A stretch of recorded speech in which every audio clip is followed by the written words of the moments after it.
welcome back to the couch. Welcome back to the weekly spin-offs. So this is what I wanted to do for a little while, just because how close this title race, well, this top four race is. And I knew that, once you look into it properly, having a look at the fixtures, having looked at the fixtures, it was even closer than I realised, because some of these teams have some interesting run-ins and some kind of external factors, which I'll get into in a minute. So this is what the league table looks like at the minute. So you got top seven. Obviously, City should definitely close this one out from here. United are far enough in front, and having looked at their fixtures, they, obviously knock on wood, and this is by no means gospel, but you'd expect they wouldn't fall all the way out the top four at this point. So I've kind of focused this breakdown on the teams from 3 through 7. So I've kind of left, for good reason, I've left Everton, Arsenal, Leeds and Villa. Because Villa technically have a game in hand, and they're just a point behind Arsenal and Leeds. But for a few reasons, Arsenal, I think the gaps are too big. I think Leeds have really hard fixtures, and so do Villa. Villa have the hardest fixtures. They just don't have enough games to win to get all the way up to fourth. So for those reasons, that's why you're not going to see those guys in this little breakdown. So starting from the bottom, drum roll, going to go with Tottenham coming 7th. Reasons for that, I just think, again, despite the fact I've got them winning 7 out of those 8 games, or 6 out of those 7 games rather, I just don't think, even if they do that, as you can see there, they're going to get a couple of points short of what I expect to be the top 4. I think you're going to need 70 points at least to get top 4, and Tottenham are going to have to win all their games and then hope some teams drop out, which it's entirely possible, but there's a reason why I've put them in there. But that's just about, and given their kind of inconsistent form, they have got a League Cup final coming up, which might affect their preparation for that Southampton game, the one at home. But given that they have got 4 home games, and that run of fixtures is winnable. But again, with Tottenham, you never know. You never know. But if anyone wants to get top 4, it's Jose Mourinho. So I wouldn't. I definitely have them 7th, but I wouldn't be surprised if they win all those games, and then some craziness happens in front of them. But for now, I'm gonna tentatively put them 7th. I've got Chelsea 6th. Now the reason for that, again, if you look at those fixtures, there's some tricky ones in there. Obviously, Man City away, it's going to be difficult. West Ham away, and then you've got Arsenal at home. With Arsenal-Chelsea games are always, who knows? You could have either, it could literally go either way. You'd expect Chelsea to win that one, especially being at home. But Arsenal-Chelsea games in the past have always been just crazy ones. Arsenal win some. Chelsea typically have dominated those games, but Arsenal won the game over Christmas that nobody expected them to win. So, I guess we could we could have a surprise there. I've got them drawing that game, the Arsenal-Chelsea game. Similar reasons to Spurs, but obviously given that Chelsea are on 54 points at the minute, that's a bit more of a collapse on their part. Spurs have got them winning almost all the games. Chelsea I've only got them winning 4. Again, in even those 4, you got Leicester, which is a bold statement for me to say they're going to win that one, but we move. And then West Ham and Arsenal, I just don't think they're going to get quite there. And I think the biggest thing for Chelsea is their Champions League participation. So there's going to be 3 games. So I believe it's the West Ham game, the Fulham game, and the Man City game are all before or after their Champions League semi-final with Real Madrid. So they're obviously going to prioritise that Madrid game, or the Madrid games. over the Premier League, so that you could see some rotation. And Chelsea, they've got a squad for it, but I think anytime you start rotating, anytime you start prioritising Europe, it just gets really tricky. And I think for that reason, I just don't see them winning enough games to get up at the top four on just by themselves. I think they'll get enough points, let alone what everyone else is doing. I think they're going to fall short a few times, but definitely watch this space. They've changed dramatically, probably dramatically, since Thomas Tuchel has taken over. They don't concede many goals. They're a much better team, and obviously now they're in the Champions League semi-final, the confidence is going to be way, way up. So now they've got, obviously for next year, they've got two options to get into the Champions League. They can either win it this year, which would take some doing. They've got to beat Madrid over 2 legs, and then they've got to play either Man City or PSG, which, I'd rather win 8 games in the Premier League or 7 games in the Premier League and get qualification that way than try and beat essentially the two of the best teams in the world, or 2 of the best teams in the world anyway.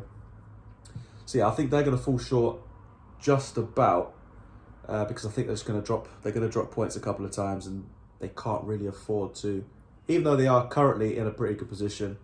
Given that they're right there behind West Ham, but I think I'm sticking with that. I'm putting my neck out. I'm saying Chelsea are going to miss out.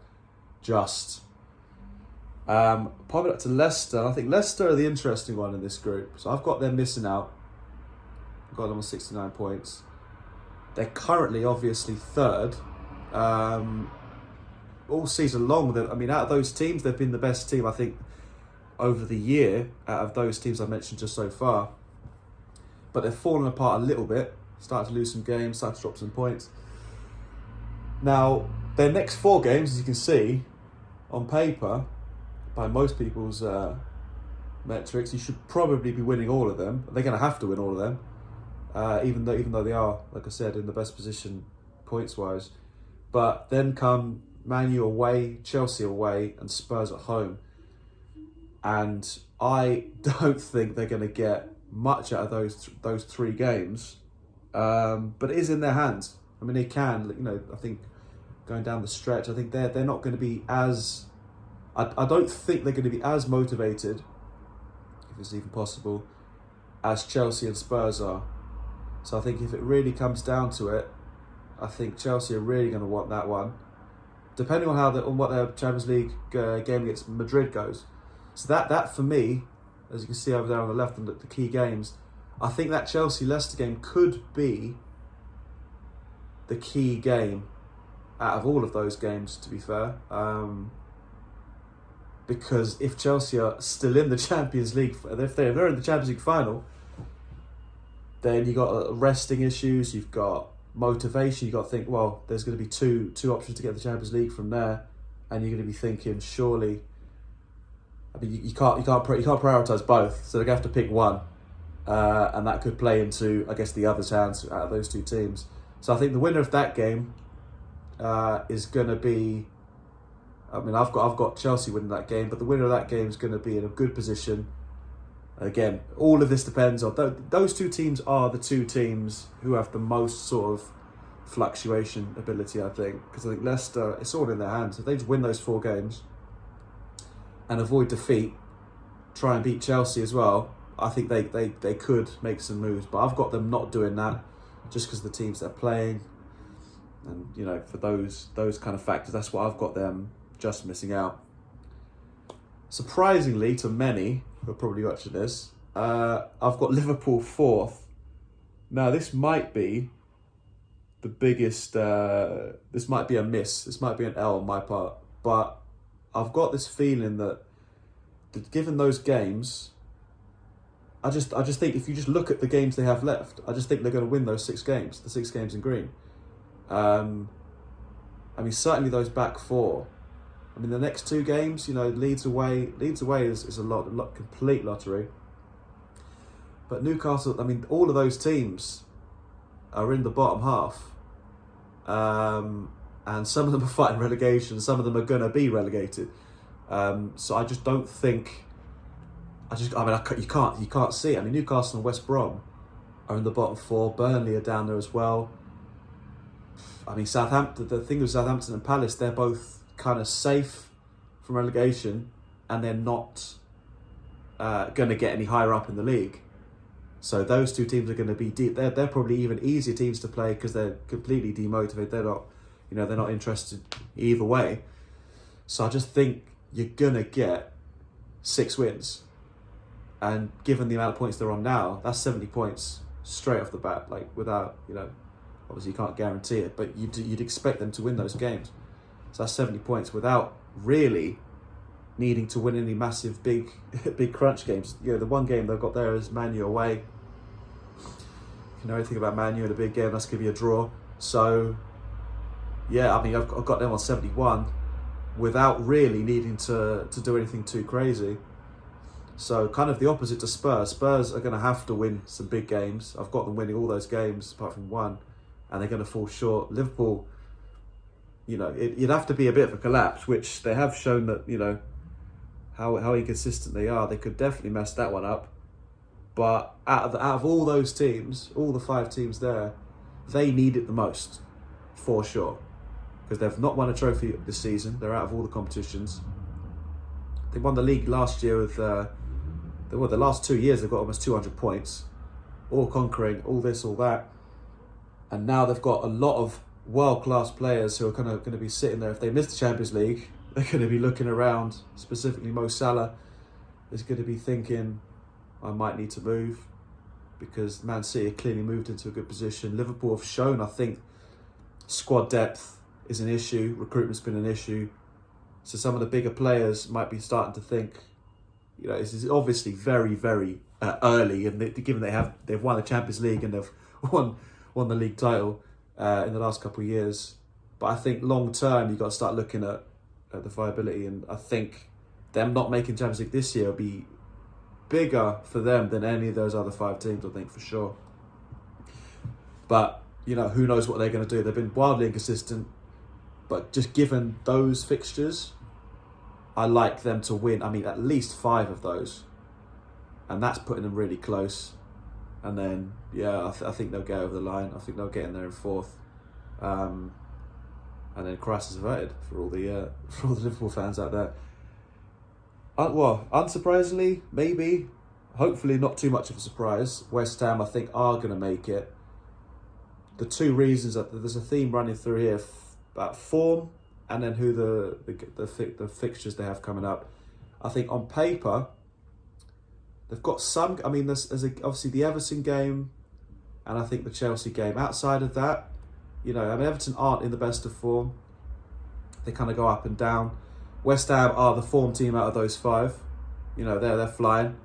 So you'd expect that confidence to keep going, and they're kind of a fairy tale run to the Champions League, which, they were battling relegation not that long ago. So to jump all the way up to the Champions League, all the way up to 3rd place in the Premier League, is pretty wild. So I would expect them. Given on form alone, I'd expect them to win those 6 games. They're not, unlike Liverpool and unlike Spurs, like they haven't. They have got the quality, but they haven't got the experience of being in this sort of situation.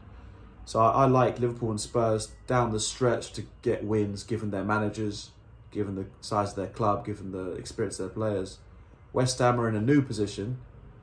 They're not exactly, veterans of the top 4 closing out those kind of positions. So that's the kind of the question mark I have over them, is the experience. But given how they've run all the way to this point, it would take a collapse similar to Liverpool. It would take a really really sharp downturn of form for them to miss out. Even if they lose 2 of those games, I think they'll have enough, given what everyone else needs to do.